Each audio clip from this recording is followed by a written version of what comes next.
I have had a large number of requests for an AWA video. Now, I have got other videos on this, but people were asking for a video where we went through a sample grade 6 response. So that's what this video is going to be about, along with some of my best tips for getting a good grade. Now, a quick disclaimer. For the GMAT AWA, I got 6 out of 6, and it's marked in 0.5 increments. So actually a 6 out of 6 is a bit like a 12 out of 12. But for the GRE, I got a 5.5, which is 11 out of 12. So I'm not perfect with the AWA, but I've got some experience in doing it and my scores aren't too bad. This video will be focused on analysing an argument, which comes up in the GRE specifically. But of course, all the advice also applies for the GMAT AWA. By the way, AWA stands for Analytical Writing Assessment. Just quickly on the structure of this video, I'm going to first briefly introduce what evidence is, what a conclusion is, and what an assumption is, and get you to find them in this sample analyze an argument task. Then we're going to talk about a couple of the key points mentioned in the grade 6 scoring guide.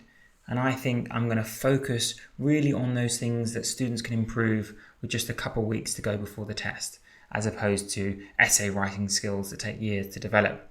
I'm going to pick some quotes from the grading guide, and I'm going to give you my tips along the way, along with some sample phrases or sentences that you might want to use yourself. Then at the end, we're going to quickly go through a grade 6 response and see how they have followed the advice I'm doing, you could say, or at least they have come up to a grade 6 themselves. Anyway, without further ado, let's quickly look at analyze an argument. One thing to stress at the start is it's not really about your opinion. You can think of analyzing an argument as an almost mathematical, analytical task, where you have to grade each part of the argument, break it apart, find the logical flaws. It's not really about big picture ideas or your opinion. Next, you kind of need to know 3 keywords. Many of you do, but some of you aren't quite as clear. Evidence is facts, basically. Facts that the paragraph or the passage tell you. These are not opinion, these are not subjective bits of information. These are hard facts, and that's what we're going to call evidence. These are things that we're not going to debate, basically. We're just going to take them as being true. But then we have the conclusion. Now, conclusion is an opinion or interpretation of the evidence. That is subjective, and that is something we are going to pick apart and almost certainly disagree with. The evidence we can't dispute. It's the conclusion, it's the interpretation of the evidence that we are going to criticize. So to summarize, if you're looking for a conclusion, find the author's opinion that is based on the evidence that they said earlier. Finally, an assumption. I want you to find assumptions too. That's critical and mentioned several times in the scoring guide. An assumption is an unspoken belief that holds up the author's argument. It's something that the author believes but hasn't quite stated in the paragraph that we might attack and say, no, that belief doesn't follow. We don't agree with that. That assumption is what's holding up the conclusion of the argument. It's the bridge between the evidence and the conclusion, and we might feel that that assumption is flawed or wrong. So with those definitions, can you quickly pause the video and spot the evidence, conclusion, and assumption in this passage? By the way, the grade 6 response that we're going to see in a second is based on this passage and this question, so it will be very worthwhile to do. Okay, what do I think? I think the first sentence is evidence. Now, it might not be strong evidence because we might have all sorts of questions about the surveys, but it's evidence. We can't deny that there are some surveys that say this. The second one is also evidence. We can't deny that the river flows through the city and it's rarely used for pursuits. We might question how rarely, but it's evidence. We might question the meaning of the evidence and how strong the evidence is, but we don't question the actual facts themselves. Same with the third sentence. It talks about complaints from residents. Well, that's just a fact. We can't deny that there have been complaints. And this sentence, that's evidence. The state has announced something. Now we get to the conclusion. You could say that's a giveaway because of the word therefore. By the way, this is an opinion. The author believes that the use of the river for water sports is sure to increase. That's a conclusion-based sentence. That's an opinion, that's subjective. And this sentence too, you've got the word should. The city government should, for that reason, devote more money in this year's budget to riverside recreational facilities.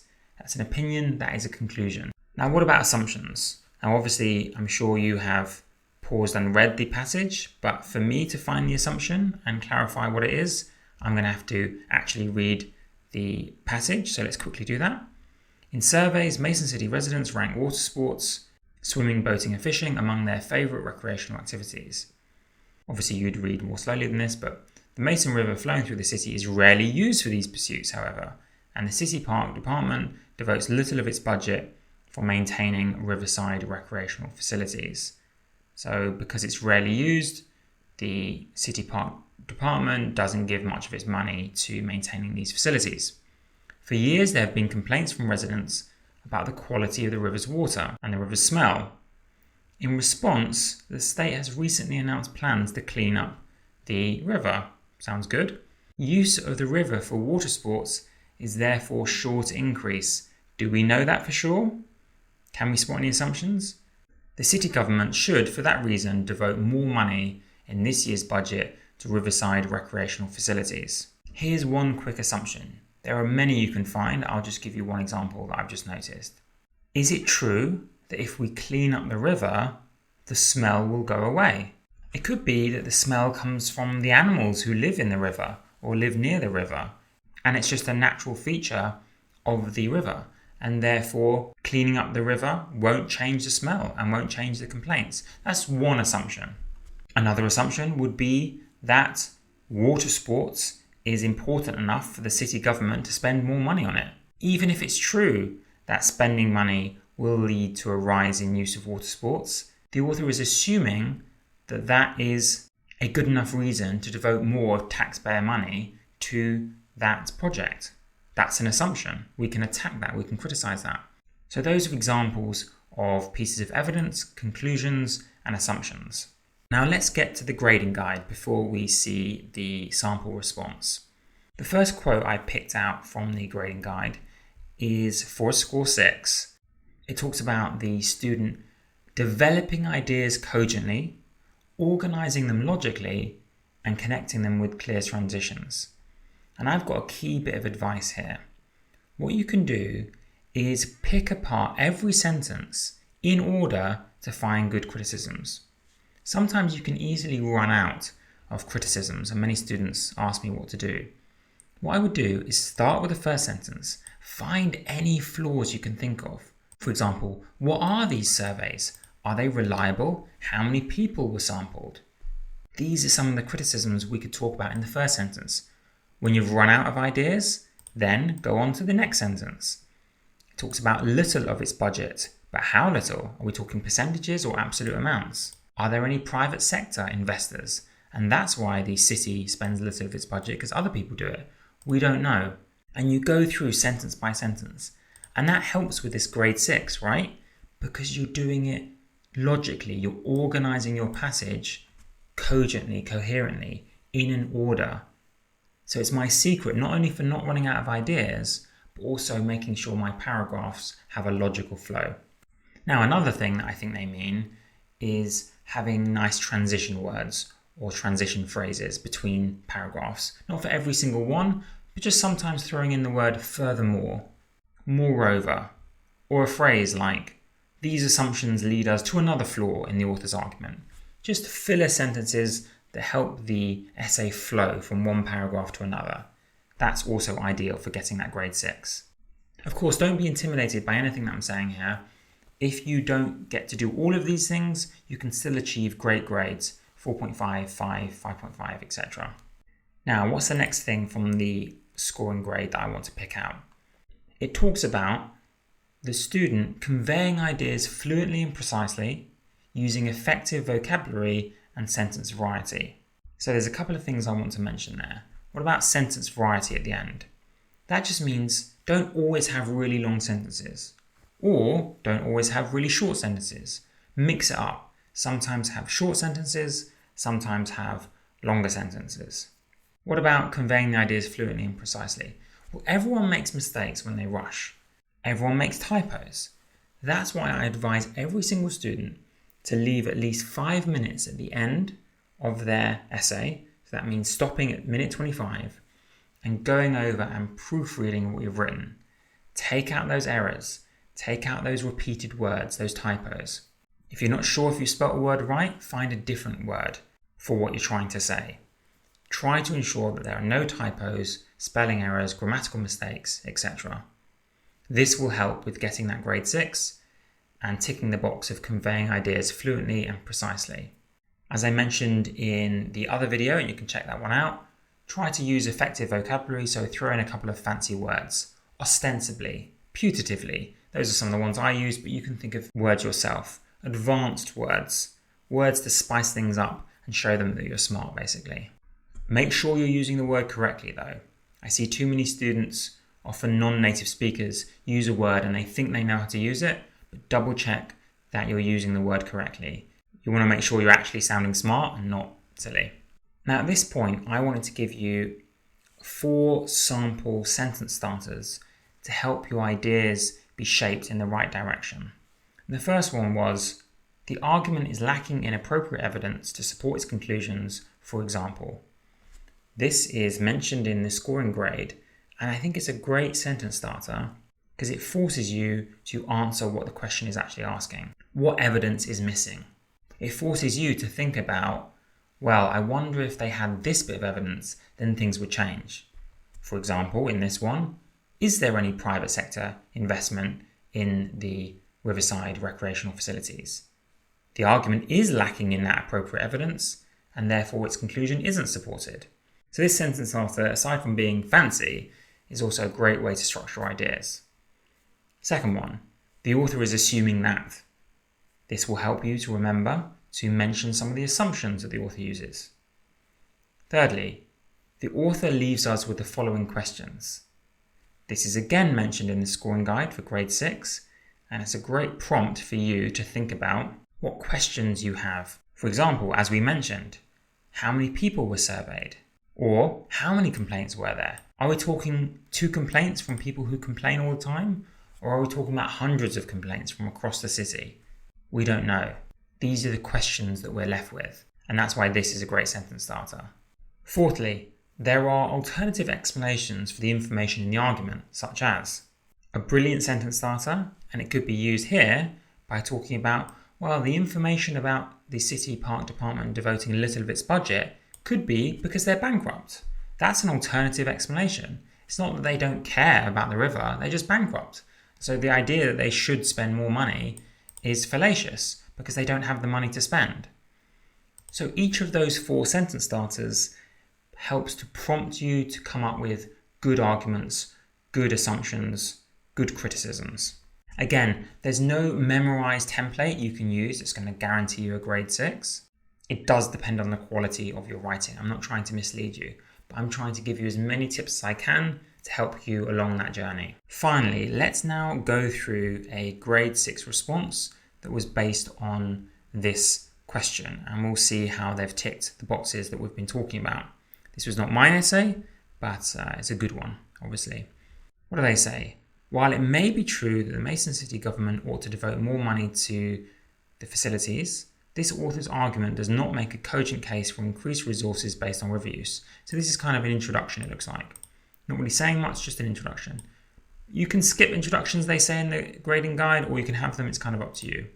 It is easy to understand why city residents would want a cleaner river, but this argument is rife, it's full of holes and assumptions, and thus not strong enough to lead to increased funding.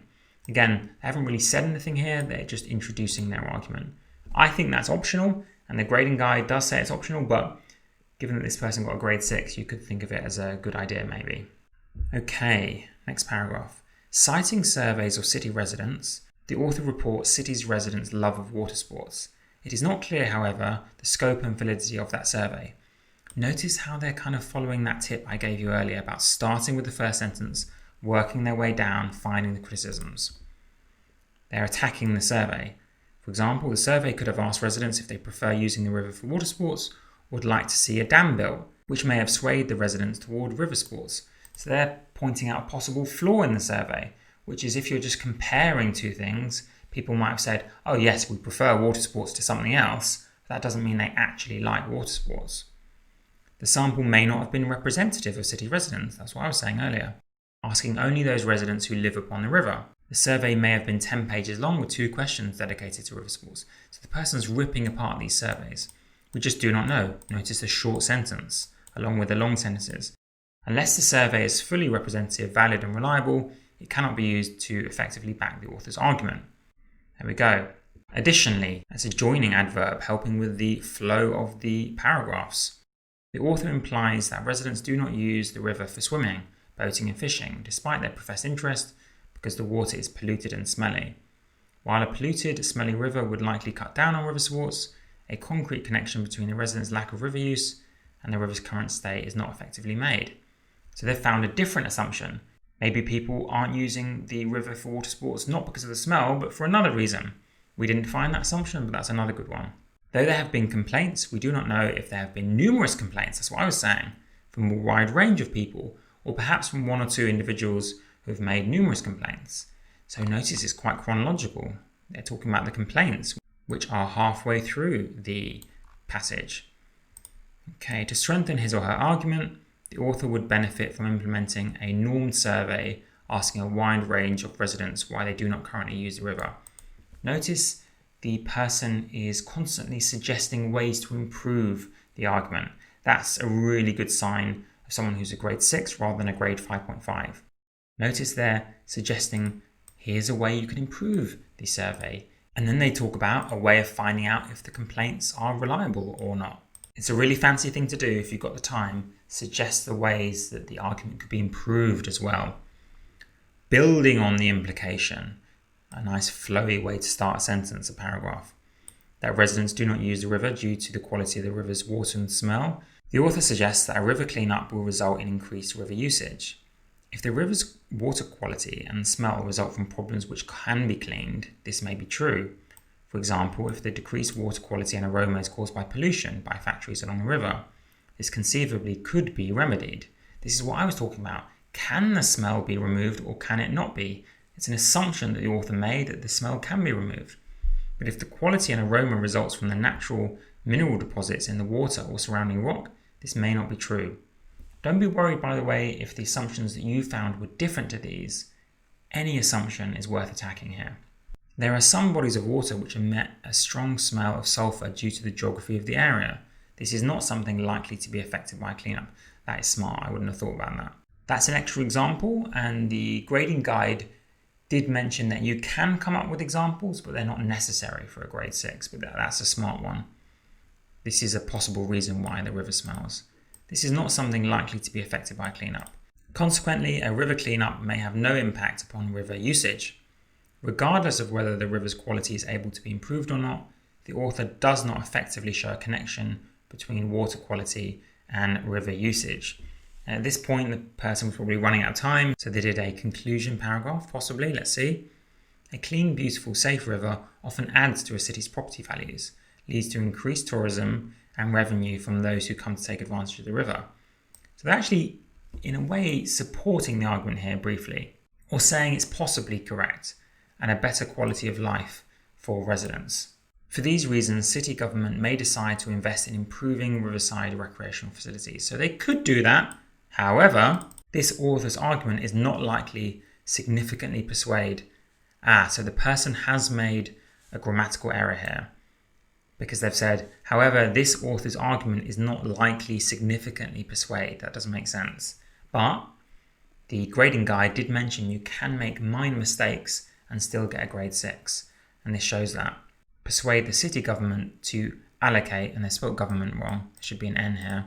So you can have some spelling mistakes, maybe 1, and still get a grade 6, but obviously you've got to watch out for that. To allocate increased funding. What I'll do here is leave the commentary that was given by the marker on screen, and you can pause the video and read that if you want. But I meant this video to be more a brief elucidation of some of these sentence starters you could use and the attitude that you could have going into it. I wanted to pick apart some of the key phrases in the scoring guide to allow you to get more of an insight into how people achieve grades of 5.5 and 6. Those are the two grades I've gotten. You can maybe beat me by getting a 6 out of 6 on the GRE AWA, and hopefully this video helps with that. Good luck.